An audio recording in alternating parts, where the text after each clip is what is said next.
Hello छात्र, भौतिकी गुरुकुल में या भौतिकी गुरुकुल चैनल पर आप सभी यूपी बोर्ड के छात्र छात्राओं का हार्दिक स्वागत एवं अभिनंदन करता हूं।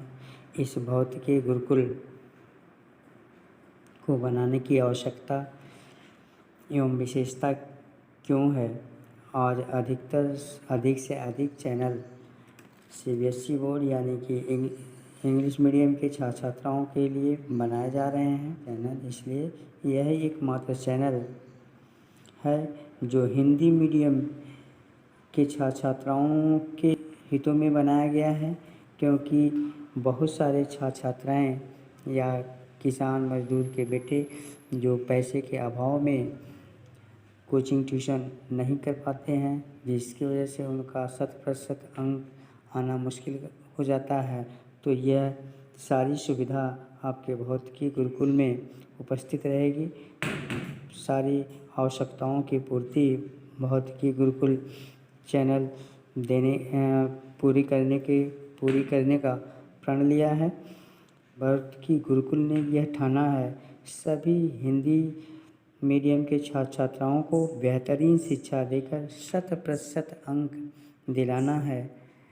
धन्यवाद। भौतिकी गुरुकुल चैनल की तरफ से अब हम स्टार्ट करेंगे, यानी प्रारंभ करते हैं भौतिक विज्ञान यानी कक्षा 9 के छात्रों के लिए।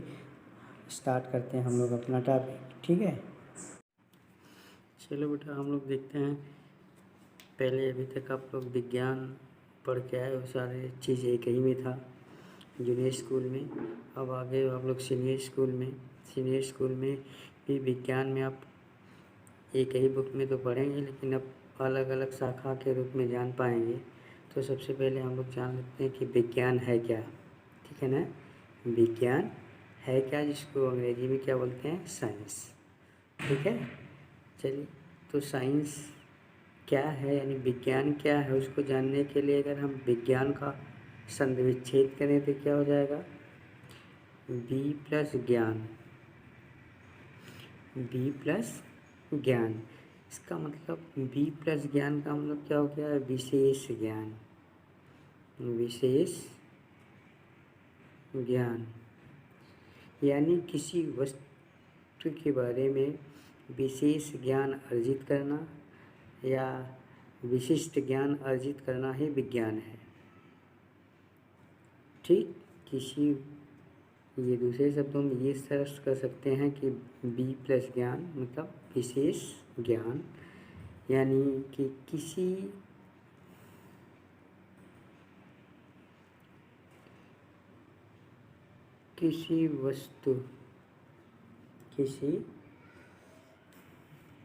वस्तु या विज्ञान एक विशेष प्रकार का ज्ञान है, विशेष प्रकार का ज्ञान है या विशिष्ट ज्ञान है, विशिष्ट ज्ञान है। अब इसको जानने के लिए हम ये कह सकते हैं कि विशिष्ट ज्ञान क्या है। अभी हमने जैसे स्टार्ट किया कि किसी वस्तु या विज्ञान एक विशेष प्रकार का ज्ञान है, तो किसी वस्तु की बात आई, यानी हमारे आसपास जो भी चीज़ें हैं उनके बारे में जानना, उसके एक दूसरे में क्या संबंध रखते हैं, हमारे आसपास की जो भी चीज़ें हैं उसके क्या संबंध है, वो एक दूसरे से कैसे रिलेटेड हैं, उसको जानने के लिए उनके ज्ञान को जानना, उसके बारे में जानना, उनमें आपस में संबंध स्थापित करना ही ज्ञान है। लेकिन इस ज्ञान का विज्ञान से क्या संबंध है, तो ये कहा जा सकता है कि वास्तव में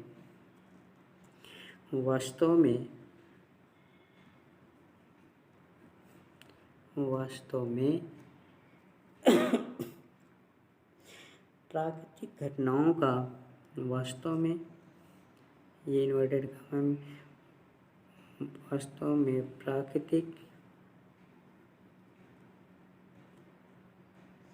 प्राकृतिक घटनाओं का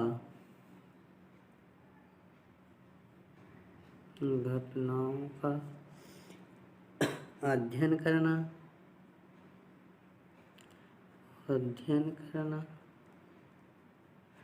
एवं उन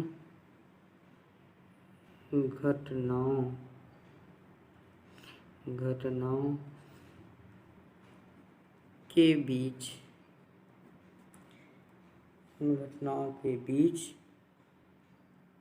में संबंध ज्ञात करना।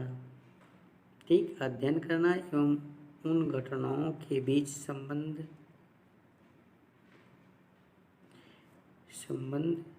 स्थापित करना। संबंध स्थापित करना या संबंध स्थापित करने का नाम ही विज्ञान है।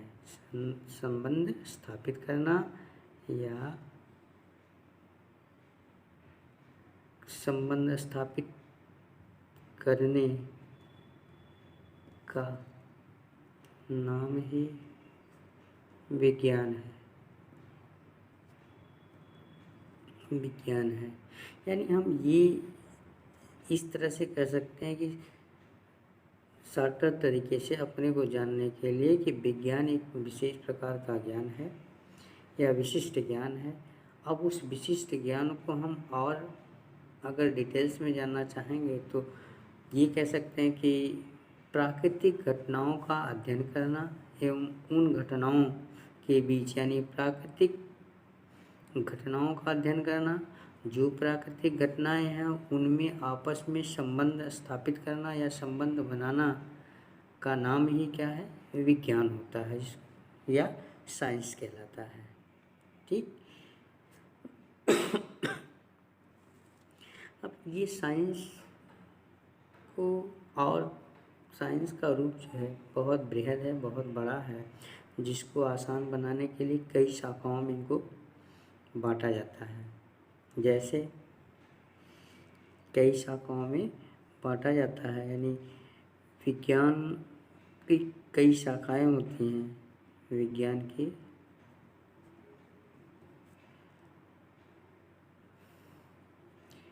कई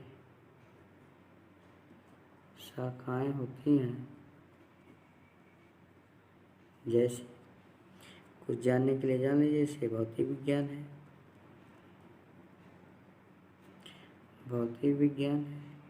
ठीक, रसायन विज्ञान है,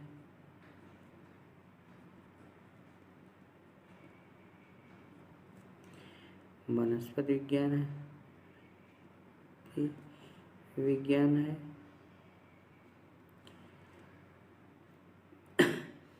जंतु विज्ञान है,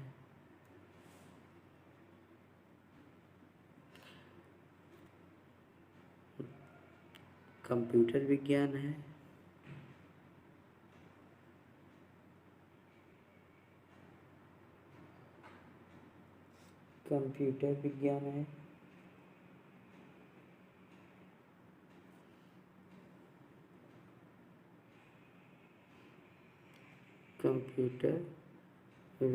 है, इत्यादि। इस तरह से है, इत्यादि शाखाओं में विभाजित किया गया है ताकि ये अच्छे तरीके से हम उसका अध्ययन कर सके सारी चीज़ों का। ठीक, तो यहाँ हम विज्ञान में क्या पढ़ेंगे बेटा, भौतिक विज्ञान। तो अलग हम लोग देखते हैं कि भौतिक विज्ञान है क्या। ठीक, क्या देखेंगे हम लोग यहाँ क्या पढ़ेंगे, भौतिक विज्ञान की। भौतिक विज्ञान है फिर क्या, हम लोग देखते हैं भौतिक विज्ञान।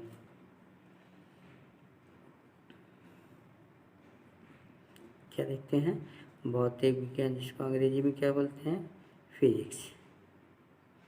क्या बोलते हैं, फिजिक्स। ठीक, अब हम लोग भौतिक विज्ञान को देखते हैं कि भौतिक विज्ञान है क्या। ठीक, क्या देखते हैं, भौतिक विज्ञान है क्या। भौतिक विज्ञान का परिभाषा देते हैं तो ये भौतिक विज्ञान है क्या? एक तरह से विज्ञान की शाखाओं में बांटा गया है। ऊपर आपने देखा कि भौतिक विज्ञान, रसायन विज्ञान, वनस्पति विज्ञान, जन विज्ञान, विज्ञान इत्यादि सारी शाखाओं में इनको बांटा गया है ताकि इसको और आसानी से जो है समझा जा सके। ठीक, तो उन सारी चीज़ों को जानने के लिए हम क्या करेंगे, पहले हम यहाँ 9th में है तो हम पढ़ते हैं भौतिक विज्ञान। क्या पढ़ेंगे? भौतिक विज्ञान। ठीक है, भौतिक विज्ञान के बारे में जानते हैं।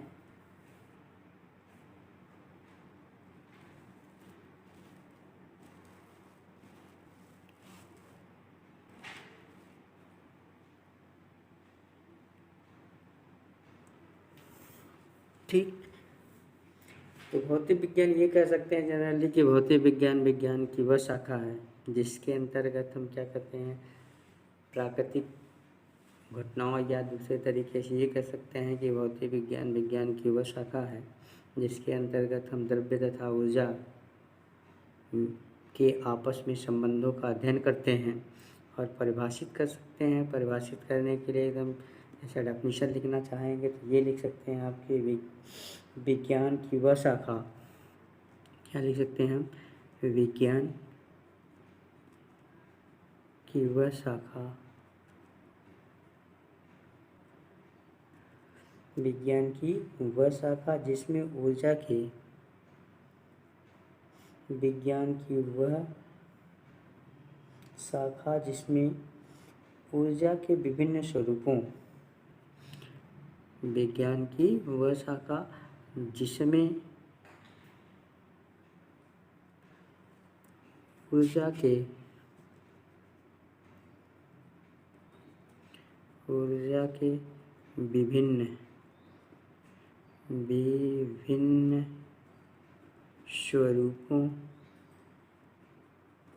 विभिन्न स्वरूपों तथा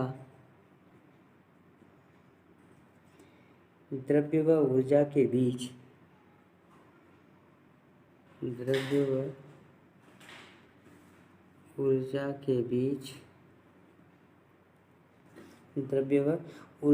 बीच अन्योन क्रियाओं का,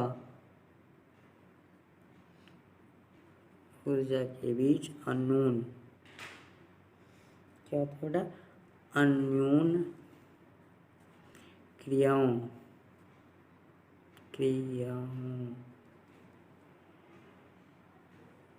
का अध्ययन किया जाता है। अन्योन क्रियाओं का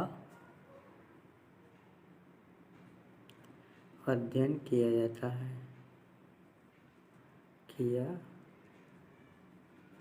है, ठीक, यानी क्या लिखा आपने भौतिक विज्ञान का डेफिनेशन, परिभाषा क्या सीखा आपने, विज्ञान की वह शाखा है ये जिसमें ऊर्जा के विभिन्न स्वरूपों तथा द्रव्य व ऊर्जा, किसमें भी द्रव्य व ऊर्जा, मैटर एंड एनर्जी के बीच अननोन क्रियाओं का अध्ययन किया जाता है। तो अब ये विशेष रूप आ गया यहाँ द्रव्य और ऊर्जा। तो हम जानते हैं कि द्रव्य और ऊर्जा है क्या, ये तो हमने भौतिक विज्ञान ही यहाँ पढ़ेंगे हम लोग। तो पहले भौतिक विज्ञान में विशेष जान लेते हैं कि भौतिक विज्ञान विज्ञान की वह शाखा जिसके अंतर्गत हम क्या करते हैं बेटा, ऊर्जा के विभिन्न स्वरूपों तथा द्रव्य और ऊर्जा के बीच अननोन का मतलब कि बहुत सारी क्रियाएं, अन्य जो उनके साथ क्रिया होती है उनके बीच अध्ययन या उनमें आपस में क्या संबंध है उसका अध्ययन हम करते हैं विशेष रूप से, वो भौतिक विज्ञान विज्ञान की शाखा के अंतर्गत आता है। चलिए, तो यहाँ पहले ये देख लेते हैं कि द्रव्य और ऊर्जा है क्या। तो जान लेते हैं कि पहले द्रव्य क्या है। द्रव्य क्या है, जिसको बोलते हैं आप मैटर, क्या बोलते हैं बेटा, मैटर। ठीक, द्रव्य क्या है, वह वस्तु जो स्थान घेरता है, वह वस्तु, द्रव्य क्या है, वह वस्तु, क्या बेटा, वह वस्तु जो स्थान घेरता है, वह वस्तु जो स्थान घेरता है, जिसमें द्रव्यमान होता है, जिसमें द्रव्यमान होता है,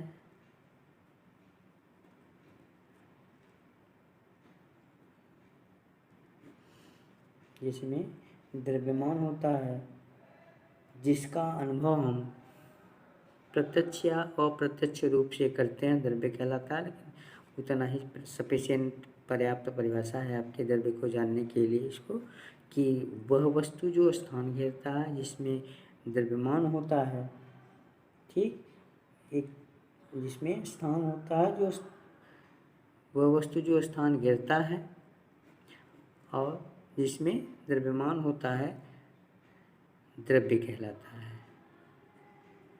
द्रव्य कहलाता है। क्या कहलाता है? द्रव्य कहलाता है। वापिस से देख लेते हैं हम लोग। द्रव्य क्या है? वह वस्तु है जो स्थान घेरता है या घेरती है, जिसमें द्रव्यमान होता है, द्रव्य कहलाता है। ये एक तरीके से ये भी कह सकते हैं कि हमारे आसपास की जो भी चीज़ें हैं वो द्रव्य हैं।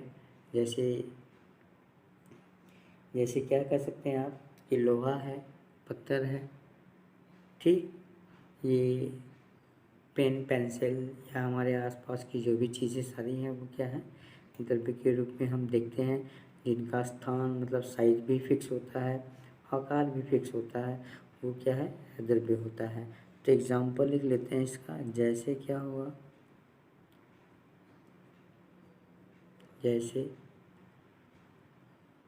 जैसे क्या लिखेंगे बेटा? लोहा, क्या लिखेंगे? लोहा, पत्थर, लोहा, पत्थर, लोहा, पत्थर, सोना, वायु,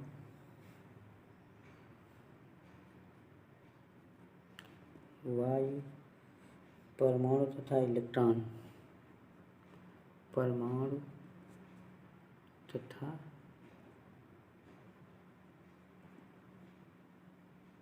इलेक्ट्रॉन इत्यादि आदि, ये सभी क्या हैं? द्रव्य हैं। लोहा, पत्थर, सोना, वायु, परमाणु या अपने आसपास की चीज़ें जो भी आप कुर्सी, मेज, चौकी, ये सब जो आपके घर में होता है या आपके इर्द गिर्द जो भी सारी चीज़ें हैं वो क्या हैं? द्रव्य होती हैं, जिनमें द्रव्यमान होता है और स्थान घेरते हैं। ठीक है। और ऊर्जा को देख लेते हैं। ऊर्जा क्या है? ऊर्जा क्या है भाई?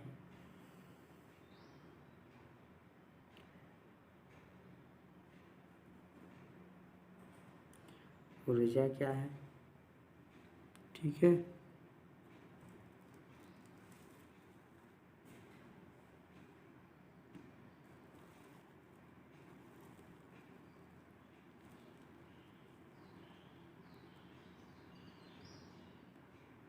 ठीक, ऊर्जा क्या है वो देख लेते हैं। ऊर्जा को अंग्रेजी में क्या कहते हैं? एनर्जी। क्या कहते हैं बेटा? एनर्जी। तो थोड़ा बहुत अंग्रेजी भी आप सीखते रहो। सडनली आपके पास जब अंग्रेजी का सामना होता है उस शब्दों से, तो आपको सब कुछ जानकारी होते हुए भी आप अननोन, जैसे एनर्जी बोला जाता है तो एनर्जी के बारे में अगर ऊर्जा ही सब सिर्फ जानते हैं तो सिर्फ कंफ्यूज होने लगते हैं सारी चीज़ें हिंदी में जानते हुए भी। ठीक है ना। तो अब ऊर्जा क्या है ये देख लेते हैं हम। एनर्जी यानी ऊर्जा एक भौतिक राशि है। ये क्या है? ऊर्जा एक भौतिक राशि है। क्या है? भौतिक राशि है। ठीक, एक भौतिक राशि है। इसमें न तो द्रव्यमान होता है, इसमें न तो द्रव्यमान होता है, न तो द्रव्य मान होता है और न ही स्थान घेरता है।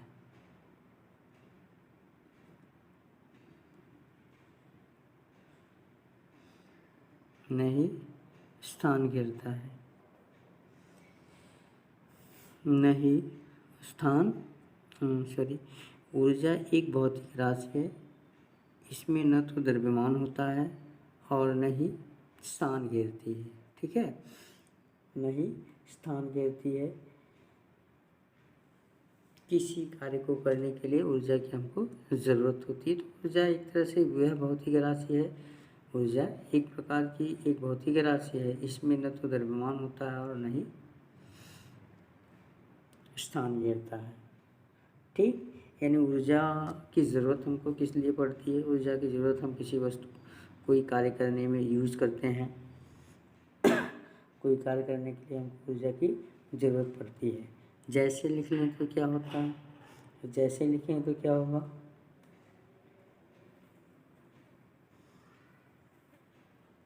ठीक, जैसे लिख लेते हैं, यानी उदाहरण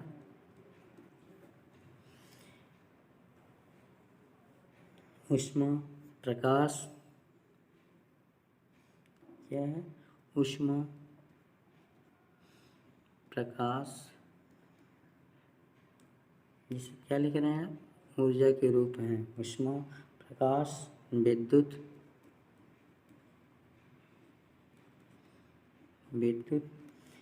तथा ध्वनि आदि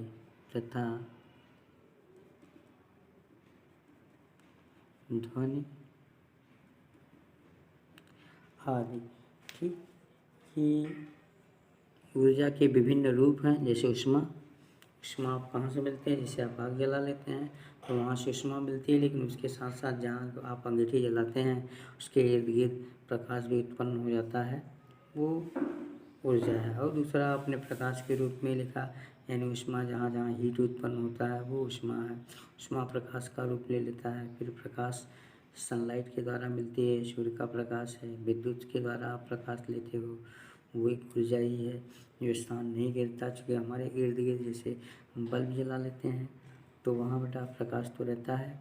ठीक, ऊर्जा है जो एक स्थान से दूसरे स्थान तक चलता तो है, पर जिसके चलने के लिए किसी माध्यम की भी ज़रूरत नहीं होती है। न तो स्थान घेरता है, न तो इसमें द्रव्यमान होता है।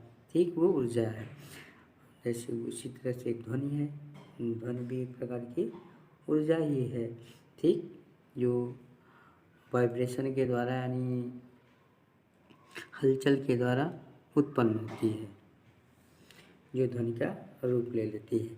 तो ये था आपका द्रव्य, क्योंकि भौतिक विज्ञान में आपने कहा कि यह वह शाखा है जिसके अंतर्गत हम ऊर्जा के विभिन्न स्वरूपों तथा द्रव्य व ऊर्जा के बीच अन्योन्य क्रियाओं का अध्ययन करते हैं। तो इसका मतलब कि द्रव्य और ऊर्जा क्या है वो हम लोगों ने जान लिया कि द्रव्य क्या है, वह वस्तु जो स्थान गिरती है या गिरता है, जिसमें द्रव्यमान होता है, द्रव्य कहलाता है। ठीक, जैसे में आपने लिखा लोहा, पत्थर, सोना या आपके इर्द गिर्द जो भी सारी चीज़ें हैं। ठीक, इसके बाद बात आती है ऊर्जा की, जिसको अंग्रेजी में आप एनर्जी बोलते हैं। यह ऊर्जा क्या है? भौतिक विज्ञान मतलब भौतिक की राशि है। ऊर्जा एक भौतिक राशि है, इसमें न तो द्रव्यमान होता है और न ही स्थान घेरती है ये। ठीक, यानी एक स्थान से दूसरे स्थान तक चलने के लिए भी ऊर्जा को किसी माध्यम की ज़रूरत नहीं होती है। तो लाइक डेट, जैसे एग्जाम्पल के तौर पे लिखा आपने ऊष्मा, प्रकाश, विद्युत तथा ध्वनि आदि, ये क्या है? ऊर्जा के उदाहरण है।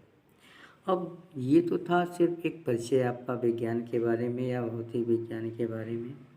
अब हम लोग स्टार्ट करते हैं। तो हमारा 9th का यानी 9 का जो सिलेबस स्टार्ट होता है, वो पहला चैप्टर आपका क्या है बेटा? गति है। क्या है? पहला चैप्टर क्या है आपका? गति है। ठीक, पहला चैप्टर क्या है आपका? गति है। ठीक,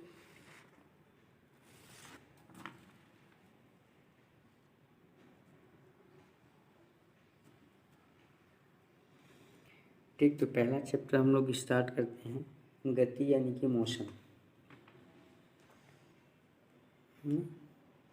पहला चैप्टर हम लोग स्टार्ट करते हैं तो 9th का जो पहला चैप्टर होता है वो क्या है? गति है। गति यानी अंग्रेजी में क्या बोलते हैं इसको? मोशन बोलते हैं। ठीक, तो हम गति को जानेंगे। पहले हम लोग ये जान लेते हैं कि गति है क्या ना। गति क्या है, मोशन क्या है, उसको जानने के लिए यानी किसी वस्तु में या किसी वस्तु के पोजीशन में, स्थिति में समय के साथ जब परिवर्तन हो रहा होगा तो हम कहेंगे कि वस्तु कैसी है, वो गति में है ना। जैसे कोई ये पेन है, अभी यहाँ थी, समय के अकॉर्डिंग ये चलते चलते चलते चलते यहाँ आ गई ना। तो जब ये स्थान बदली, पहले इसका स्थान स्थिति ये था, अब धीरे धीरे ये चलते चलते ये जो आपने मोशन लिखा या गति लिखा उसके दूसरे साइड आ गई। इसका मतलब पहले इसके लेफ्ट साइड थी और राइट साइड आ गई। पहले वो बाएं तरफ थी, कहाँ गई? दाएं तरफ आ गई। तो दाएं तरफ आ गई, इसका मतलब समय बढ़ा, स्थिति परिवर्तन हुई। तब हम कहेंगे पेन कैसी स्थिति में है? पेन वो गति अवस्था में है। कैसे है? गति अवस्था में है।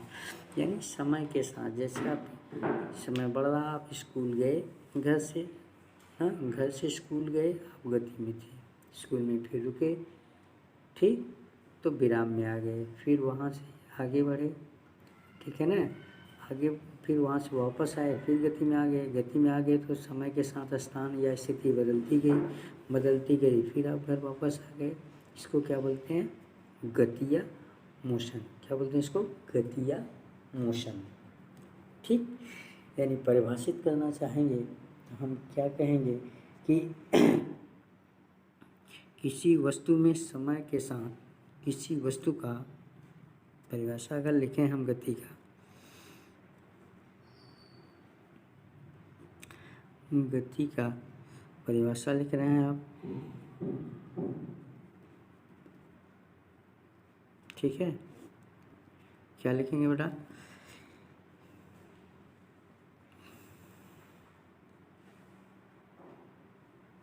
किसी वस्तु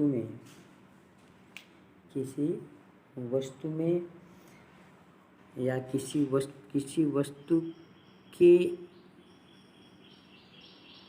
स्थिति में समय के साथ, किसके साथ?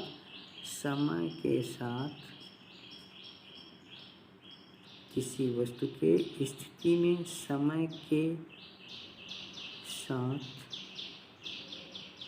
परिवर्तन को, समय के साथ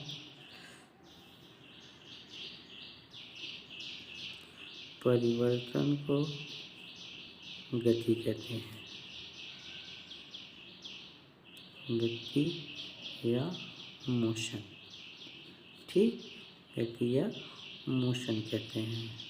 ने क्या लिखा? किसी वस्तु के स्थिति में, किसी वस्तु के स्थिति यानी पोजीशन, ठीक, में समय के साथ परिवर्तन को गति कहते हैं। या दूसरे तरीके से क्या और लिख सकते हैं? दूसरे तरीके से क्या लिख सकते हैं? किसी वस्तु में समय के साथ स्थान परिवर्तन, किसी वस्तु में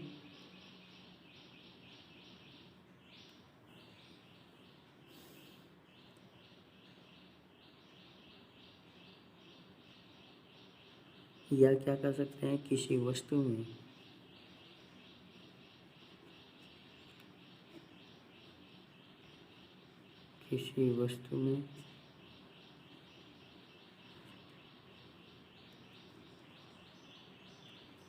समय के साथ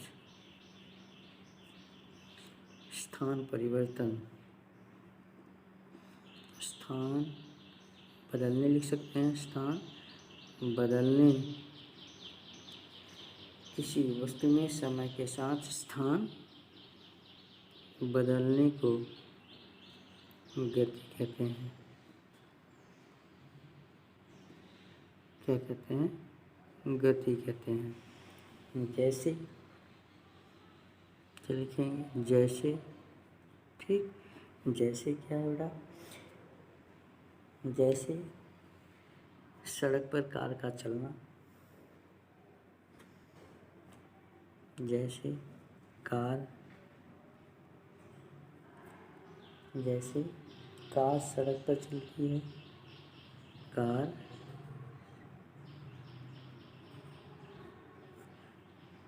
कार सड़क पर चलती है,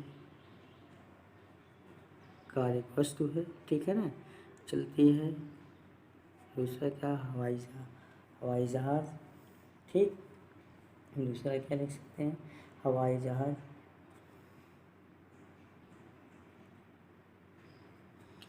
हवाई जहाज एक शहर से दूसरे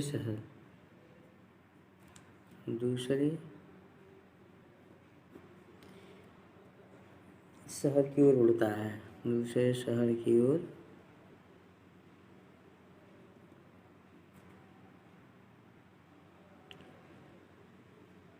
उड़ता है, ठीक। एक शहर से दूसरे शहर की ओर उड़ता है।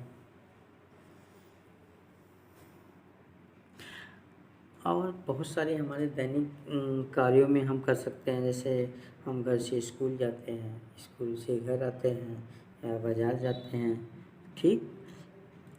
हम और कहीं अपने रिश्तेदार रिलेशन में जाते हैं, तो वहाँ समय के साथ परिवर्तन आपका हो रहा है, ठीक है। आप सड़क पे चल रहे हैं या वॉकिंग कर रहे हैं, तो ये सारी चीज़ें क्या है, आपका गति को आभास कराते हैं। लेकिन हम गति आभास कैसे कर पाते हैं, जब हम कोई सापेक्षिक चीज़ देखते हैं। जैसे अगर आप घर में हो, घर से बाहर गए और फिर जहाँ बैठे थे वहीं फिर वापस आके बैठ गए, तो अगला व्यक्ति जो नहीं देखा था बीच के समय में, फिर आपको लगेगा आपकी स्थिति में परिवर्तन कोई नहीं हुआ। तो इसको जानने के लिए हमको कुछ सापेक्षिक चीज़ देखना पड़ता है, उसके इर्द गिर्द जो चीज़ें होती हैं वो जानते हैं। जैसे हम घर से आप स्कूल चलते हैं, तो रास्ते में पहले घर छोड़ते हैं, तब उसके सामने किसी का मकान होगा, गांव होगा, उसको क्रॉस करते हुए, पार करते हुए आप अपने स्कूल पहुंचते हो, तो आपको लगता है मैंने कितना दूरी आगे, कितना रास्ता तय किया हमने, ठीक। तो ये सब सारी चीज़ें देखने के बाद आपको लगता है कि हमारा स्थान परिवर्तित हो रहा है, जैसे जैसे समय बदल रहा है। तो हम जान जाते हैं कि हम गति में हैं, तब हम घर से स्कूल आ गए, ठीक है ना। तो लेकिन ये है,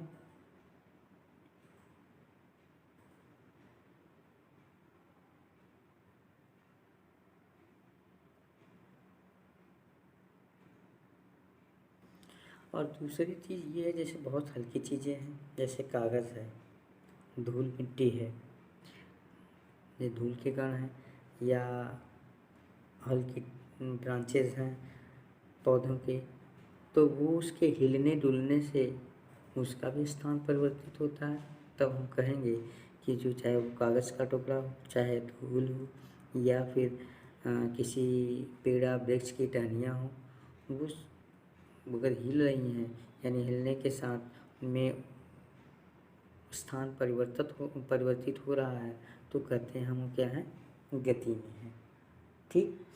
तो अब ये गति का स्थिति जान लेते हैं हम लोग कि गति, जैसे अभी आपने कहा कि हम घर से चले स्कूल पहुंच गए, तो बीच में घर से जब तक स्कूल नहीं पहुंचे थे तब तक तो समय के साथ आप में परिवर्तन हो रहा था, लेकिन जैसे स्कूल में पहुंच गए, आप अपनी क्लास में बैठ जाते हैं, तो फिर वहाँ समय तो बढ़ रहा है, लेकिन आपका स्थान या आपकी स्थिति या आपका पोजीशन नहीं बदल पा रहा है। तो यहाँ इसके अकॉर्डिंग जो है, इसके अनुसार स्थिति में परिवर्तन ही गति कहलाता है। तो स्थिति में परिवर्तन नहीं होगा तो गति नहीं कहलाएगा। तो यहाँ जो है गति की सापेक्षता के आधार पे ये गति विराम की गति होती है, और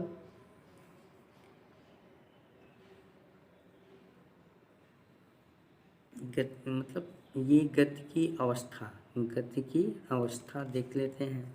तो एक गति की अवस्था हो जाएगी और एक विराम की अवस्था, यानी जब तक आप घर से स्कूल के बीच में चल रहे थे, रास्ता तय कर रहे थे, तब तक गति था, समय के साथ स्थान परिवर्तित हो रहा था।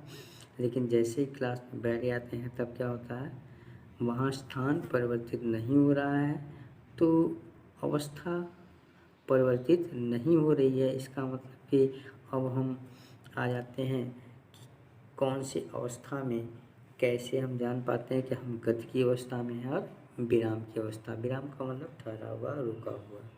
ठीक है, तो गति की सापेक्षता देख लेते हैं। अगला जो टॉपिक है आपका क्या है, गति की सापेक्षता।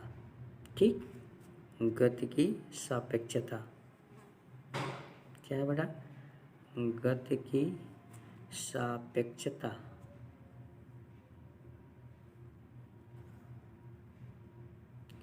गति की सापेक्षता, सापेक्षता का मतलब होता है तुलना करना, जैसे अंग्रेजी में इसको बोलते हैं रिलेटिविटी ऑफ मोशन। क्या बोलते हैं बेटा, रिलेटिविटी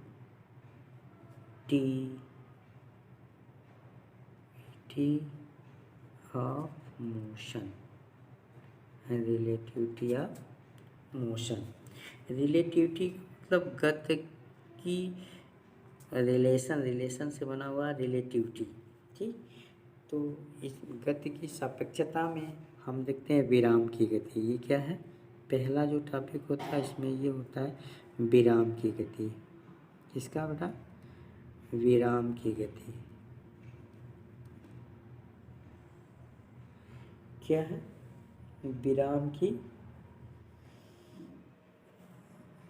विराम की गति, यानी rest of motion. Rest of motion क्या होता है, यहाँ यदि कोई वस्तु समय के साथ उसकी स्थिति में परिवर्तन नहीं होता है, समय तो बढ़ रहा है बट उसकी स्थिति में परिवर्तन नहीं रहा है, तो क्या हो गया, विराम की गति ने विराम अवस्था। ये कह सकते हैं कि वो विराम की अवस्था है। ठीक, विराम की अवस्था, या इसको क्या कह सकते हैं आप, विराम की अवस्था। ठीक, क्या कहते हैं दूसरा नाम, या है, क्या लिखेंगे आप, या विराम की गति या विराम की अवस्था। ये क्या, यदि किसी वस्तु में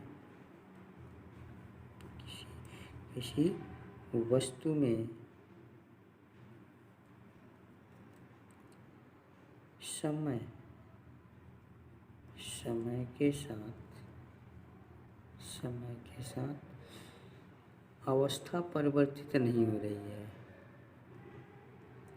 अवस्था या स्थिति, ठीक, परिवर्तित नहीं हो रही है, परिवर्तित नहीं हो रही है, तो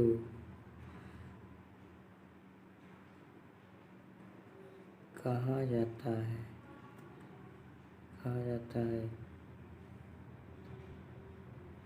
है कि वस्तु विराम की अवस्था में है,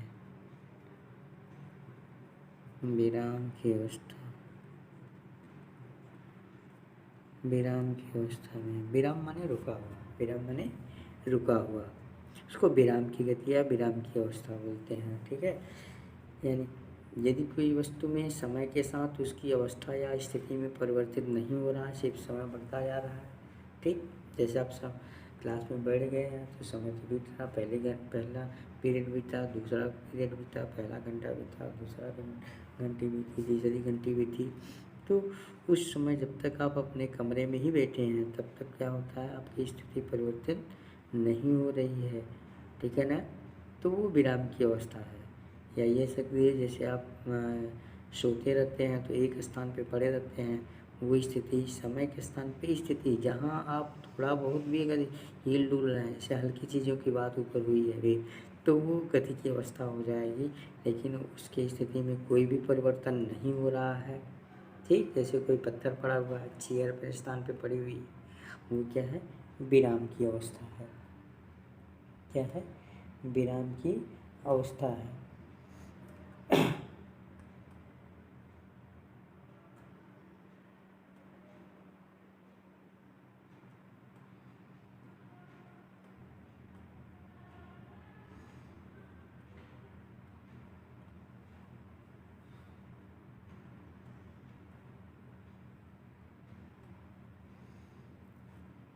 जैसे लिख लेते हैं, क्या लिख लेते हैं, जैसे लिख लेते हैं हम लोग,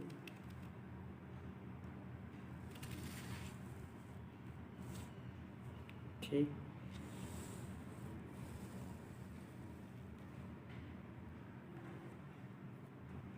जैसे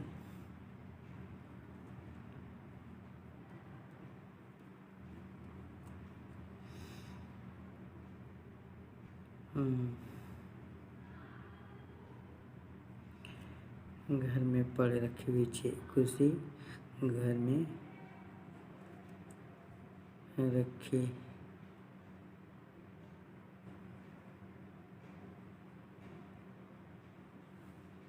कुर्सी, टेबल,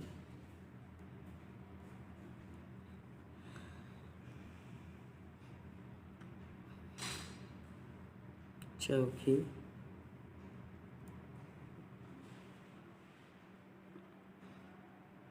बॉक्स,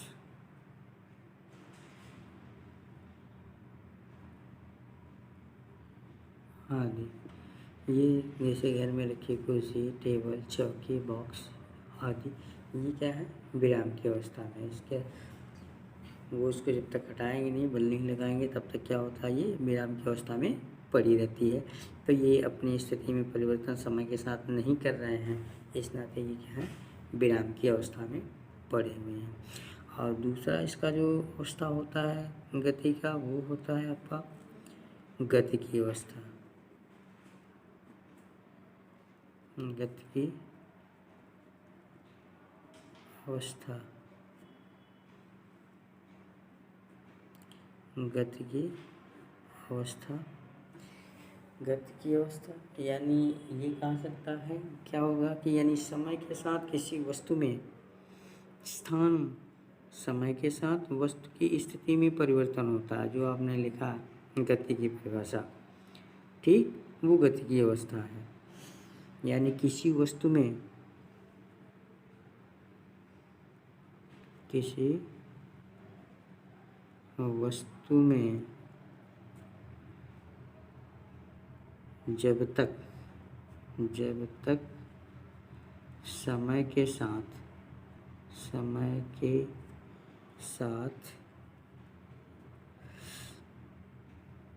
स्थिति बदलती रहती है, स्थिति यानी पोजीशन, स्थिति समय के साथ स्थिति बदलती रहती है,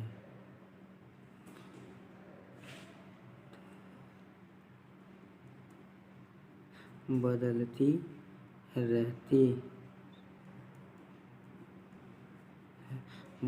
रहती है। आपने लिखा किसी वस्तु में जब तक, क्या लिखा आपने, जब तक समय के साथ स्थिति यानी पोजीशन बदलती रहती है, वस्तु गति की अवस्था में होती है। बदलती रहती है वस्तु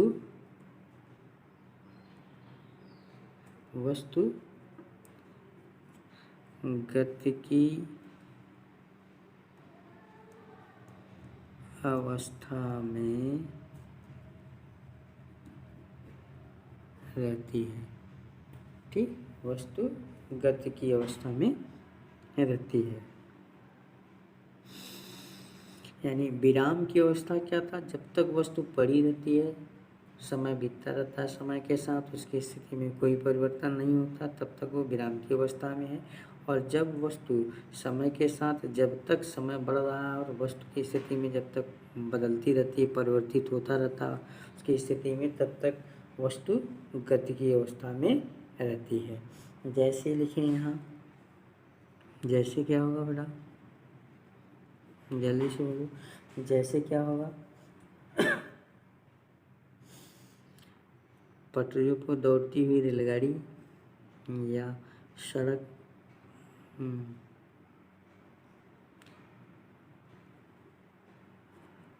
सड़क पर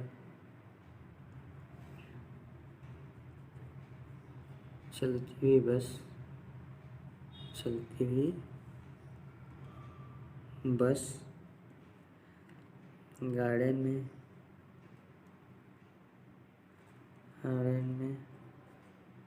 दौड़ता हुआ आदमी,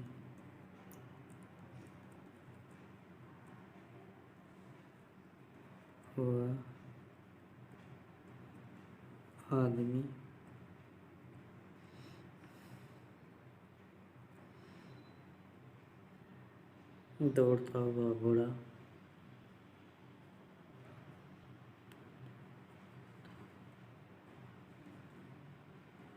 घोड़ा, आदि। ठीक, उनका सड़क पर चलती हुई बस, गार्डन में दौड़ता हुआ आदमी, दौड़ता हुआ घोड़ा या ट्रेन के पटरी पर चलती हुई ट्रेन। ठीक, ये सब क्या है, गति की अवस्था है। ठीक है, यानी यहाँ देखा स्थिति आपकी एक, और फिर से देख लेते हैं। यहाँ आपने लिखा कि विराम की अवस्था और गति की अवस्था। ठीक, यानी विराम की अवस्था रेस्ट ऑफ स्टेट था। ठीक, विराम की गति यानी विराम की अवस्था। यहाँ आपने लिखा कि यदि किसी वस्तु में समय के साथ अवस्था या स्थिति में परिवर्तन, अवस्था स्थिति में परिवर्तित नहीं हो रही है, अवस्था या स्थिति में परिवर्तित, अवस्था में परिवर्तित, यदि किसी वस्तु में समय के साथ अवस्था या स्थिति में परिवर्तित नहीं, क्या होगा, परिवर्तन, ये सारा सब सही नहीं है। क्या लिखेंगे आप, परिवर्तन। क्या लिख देंगे बेटा, परिवर्तन। ठीक, वस्तु में समय के साथ अवस्था या स्थिति में परिवर्तन नहीं हो रही है तो कहा जाता है कि वस्तु कैसा है, विराम अवस्था में है। जैसे घर में रखी हुई कुर्सी, टेबल, चौकी, बॉक्स आदि, या लिख सकते हैं टेबल पे पड़ी हुई बुक, टेबल पे पड़ा हुआ पेन, कॉपी इत्यादि। ठीक है ना। अब गति की अवस्था में आपने देखा, या और एग्जाम्पल क्या लिख सकते हैं इसमें, विराम की अवस्था में और क्या लिख सकते हैं आप, बिजली के खंभे, ठीक, पेड़ पौधे, ये सब क्या है, गति की अवस्था में है कि विराम की अवस्था में, ये सब विराम की अवस्था में पड़े हुए हैं। कौन कौन सा, जैसे कुर्सी, टेबल घर में पड़ा हुआ है तो वो विराम की अवस्था में है, जब तक कोई व्यक्ति उसको उठाता नहीं है, या टेबल पे पड़ी हुई बुक, ठीक, खड़ा हुआ बिजली का खंभा, या जो आपके इर्द गिर्द पेड़ पौधे हैं वो भी क्या है, फिक्स हैं। ठीक, तो वो क्या है, विराम में पड़े हैं। पेड़ पौधे तो चलते नहीं हैं, ठीक है ना, तो क्या है, विराम की अवस्था में है। ठीक है ना। तो अब आ जाता है ये गति की अवस्था। गति की अवस्था में किसी वस्तु में जब तक समय के साथ, यानी किसी वस्तु में जब तक समय के साथ स्थिति या पोजीशन बदलती है या परिवर्तित होती रहती है या बदलती रहती है, वस्तु गति की अवस्था में रहती है। जैसे सड़क पर चलती हुई कार या चलती हुई बस, गार्डन में दौड़ता हुआ आदमी, दौड़ता हुआ घोड़ा। ठीक, ये सब क्या है, गति की अवस्था का एग्जाम्पल है। ठीक है, गति की या वायुयान या जहाज का उड़ना या तैरना, एक तरह से कह सकते हैं पक्षियों का तैरना, पानी में बोट का चलना या तैरना, ये सब क्या है, गति की अवस्था।